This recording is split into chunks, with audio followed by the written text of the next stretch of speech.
السلام عليكم ورحمة الله وبركاته. عاملين ايه يا حبايبي؟ يا رب تكونوا بخير. اللهم صل وسلم على سيدنا محمد وآله وصحبه أجمعين. عاملين ايه؟ يا رب تكونوا بخير يا رب، وربنا يطمنا عليكم يا حبايبي. بصوا كده بقى، المطبقية دي بحط فيها التوابل. صدت بقى لها سنين عندي، رحت اشتري واحدة بس يا دودة. رحت اشتري واحدة لقيتها عاملة 200 جنيه. 200 جنيه طبعا. قلت على ايه؟ جبت حتة صنفرة كانت عندي من الأول، ورحت جايبه لها علبة بوهية اهي لونها بني. ما لقيتش غير اللون البني عند الراجل، قال لي ما عنديش الا ايه. طبعا عشان اجيب بقى من حته تانية بعيد حته بعيده عن المكان اللي انا ساكنه فيه، فرحت الطريق رحت جايبه البني وخلاص. وده بنزين عشان اخفف البوهيه شويه، عشان تقيله لما بتتجاب لازم تتزود بحاجه. طبعا انا هصنفر دي كده اهوت عشان الصدى اللي فيها هيعمل طبقه ما بين الدهان البوهيه يعني والبتاع ده. فاهمني؟ هيعمل طبقه ما بين البوهيه وما بين المطبقيه. فانا كده انا بصنفر ايه؟ صنفر ايه اللهم صل على النبي، هصنفر الصدى اللي فيها لان هي مصديه. فاهمني؟ ما مش استانلس اصلي يعني. فاهمني؟ هي مش استانلس اصلي. انا عايزه اقول لكم مليانه صدى وفظيعه يعني. انتوا لو شفتوها تقولوا لي ارميها، بس انا مش هرميها لان رحت اشتري واحده زي ما قلت لكم. بكام دي يا عم؟ بس بصراحه تقيله عندي، والمشكله ان هي مش استانلس اصلي يعني، مش استانلس اصلي. ف يعني واخده طبقه لمعه زي الاستانلس لكن هي مش استانلس. ويقول لي بكام؟ يقول لي ب 200 جنيه. قلت يا نهار ابيض. راح قالت لي يا ماما خلاص بقى. قلت لها انا يا بنتي والله محتاجه واحده للحمام، محتاجه مطبقيه للحمام بس للاسف. يلا بقى بعدين انا اروح اجيب واحده للمطبخ وواحده للحمام ب 400 جنيه الاثنين، ويا ريتهم حاجه يعني ما بتصديش، لا برضه بتصدي زي كده. قلت لا، طب ما انا اجيب صنفره، اشوف حته صنفره عندي. ساعه ما كنت بدهن الصالون السنه اللي فاتت عندي بواقي صنفره، رحت جايبه حته صنفره وقلت بقى ايه، اروح مصنفراها الصدى اللي فيها وايه، واروح دهنها معاك.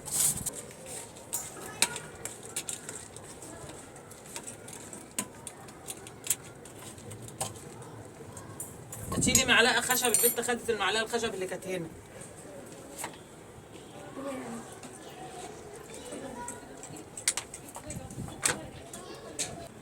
عايشه فاكراها شوكولاته يا جماعه.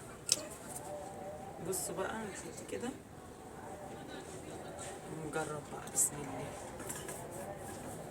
يا لهوي يا لهوي، ده هتنقط في الارض. لا يا حبيبه الحقي، هاتيلي حاجه بسرعه احسن. والله هشوف. كده عادي، البويه دي مش هتخسر يعني.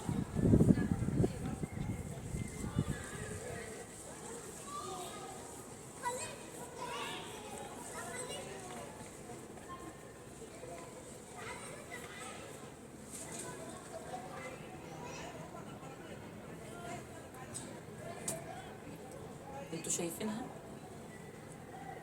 انا مش عارفه، بس ايه هدهنها برضو ان شاء الله وهتبقى حلوه. مش عارفه هجيب لها بوهيه تاني.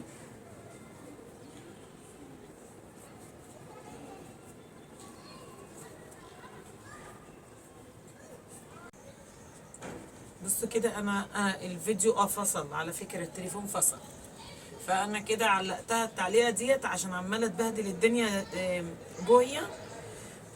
ومنها ايه، عايزه ادهن الجزء التحتاني ده. انا مش عارفه ادهنه عشان هو لازق في الارض يعني، وهي حطاها في الارض لازق في الارض، مش عارفه ادهنه.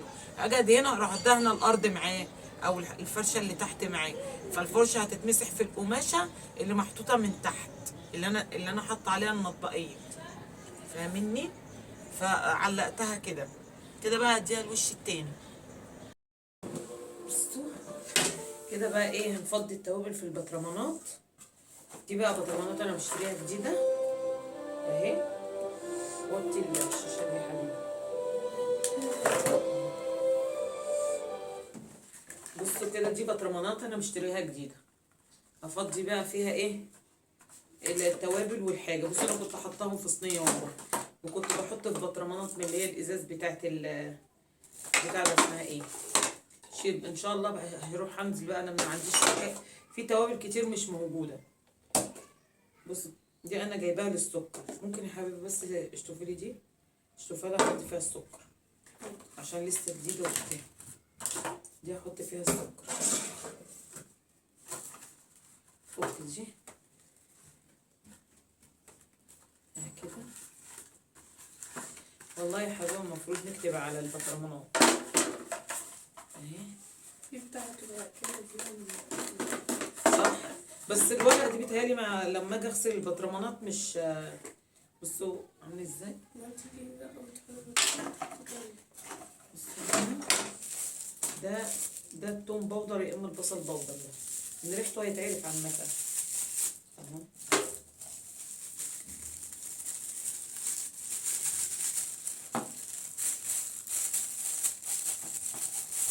كده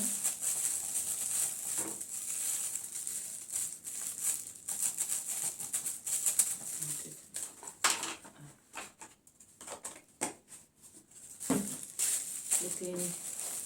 دي كزبرة.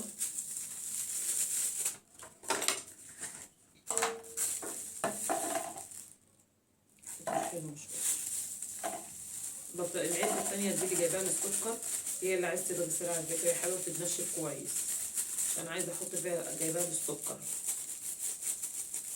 الحاجات دي يا جماعة أنا كنت جايباها العلب دي كده التلاتة مع بعض ب10 جنيه، جايبة الستة ب20 جنيه. دي كده الكزبرة.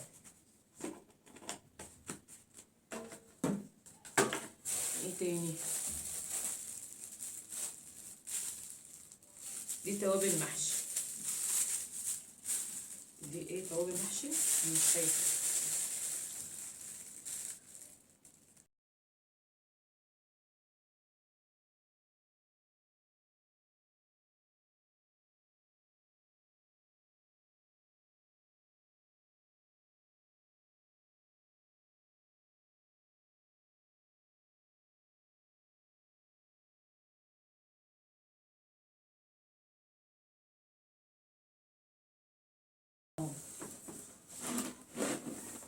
دي الشطة، ودي اللي هي البتاع اللي عامل زي السلام عليكم ورحمة الله وبركاته. بصوا كده يا جماعة، انا كده بوريكم المطبية بعد ما دهنتها. ايه رأيكم فيها؟ جميلة طبعا صح؟ هي بتبرق كده والبتاع الدهان بتاعها شكله حلو. بصوا كده بقى، انا بقى ايه بسبك للمكرونة. بصوا اعملها ازاي. انا كده حطيت زيت في قلب الحلة ومخرطة 3 بصلات كبار حلقان زي ما انتوا شايفينها كده دوريات، واحمرها. طبعا انا جالي مشوار ضروري نزلت وسبت حبيبه هي اللي تكمل. في حاجات كتير حبيبه ضيعتها من على التليفون، الله يسامحها، بس انا هشرح لكم انا عملتها ازاي. طبعا انا حمرت البصله وخليتها مقرمشه زي بصله الكشري بالظبط، ورجعت صفيتها يا جماعه من الزيت. صفيتها من الزيت بعد ما اتحمرت وبقت مقرمشه، هتشوفوها حتى على الطبق على البوتاجاز يعني معاكم. ورجعت صفيتها ورجعت حطيت في قلب الزيت بتاعها معلقه سكر كبيره من اللي احنا بناكل بيها، معلقه مهرمه كبيره في قلب الزيت اللي مكان البصل. كرملتها، وبعد ما كرملتها رحت فرمت القوطه وحطيت المصفى على الحله زي ما انتم شايفين كده، لان المكرونه دي اللي هي بالبصل دي اللي بالطريقه دي عايزه تكون القوطه متصفيه ما تتحطش بالقشر بتاعها زي ما انتم شايفين. حطيت المصفى عليها ورحت مصفيه القوطه زي ما انتم شايفين كده معاكم. صفيتها. بص عايزه اقول لكم حاجه، ده كان تاني شفشق قوطه، يعني انا عامله شفشقين قوطه. بص انا شلت التفل كله اهوت. بصوا البصله اهي متحمره جنبها. هرجع بقى ايه اروح حاطه لها بعد ما تتسبك نص تسبيكه، اروح حاطه لها، انا مصلي على النبي ايه، حاطه لها نص معلقه شاي من اللي احنا بناكل بيها كده، نصها فلفل اسود وربعها كمون ونصها ملح ومكعبين مرقه. ده كله فين؟ على الصلصه. واروح جايبه البصله اللي انا حمرتها، اروح فركها بايدي منعمها خالص، هتبقى هي مقرمشه. لما تمسكوا البصله هي طبعا تفركوها كده هتنعم خالص. طبعا حبيبه كده بتتبل البانيه، يا بشرت له بصلايه على المبشره على الناحيه الناعمه، وحطت ايه على طرف المعلقه كمون وفلفل اسود، وحطت الملح وحطت بضايه، وهتحط البانيه وهتروح مقلباه تقليبه كويسه.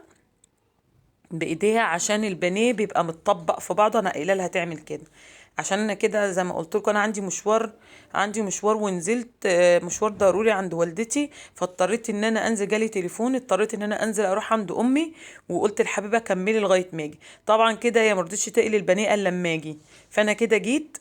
قالت لي يا ماما انا مرضتش احط التوابل للصلصه، الصلصه اتسبكت وانا ايه مرضتش احط التوابل، خفت لحسن تحدق او حاجه، سبتك انت اللي ايه تحط لها الحاجه بتاعتها. طبعا انا حطيت للصلصه زي ما قلت لكم، حطيت لها نص معلقه فلفل اسود وربع معلقه كمون اللي هي معلقه الشاي ديت، وحطيت لها مكعبين مرقه زي ما قلت لكم، وكده بقلبها اهوت. طبعا هي المفروض ان انا احط لها الحاجات دي قبل ما تتقل قوي كده وتنشف منها تتبخر منها الميه، حسيت ان الزيت قليل شويه فانا حطيت لها حبه زيت. تمام.